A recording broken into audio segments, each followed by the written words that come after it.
Fourth class से मैं speech के लिए बुलाना चाहूंगी मनाहिर यासीन को। बिस्मिल्लाहिर्रहमानिर्रहीम।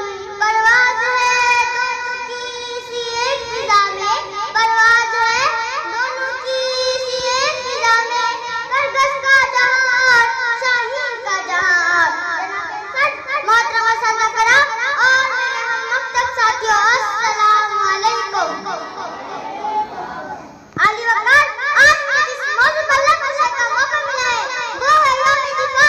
6 सितंबर 1965 की शब हमारे हमसाया मुल्क भारत ने रात की तारीकी में पाकिस्तान पर हमला करने की नाकाम कोशिश की, लेकिन हमारे सरहदों की मुहाफिज जाग रहे थे जिन्होंने दुश्मन से डटकर मुकाबला किया।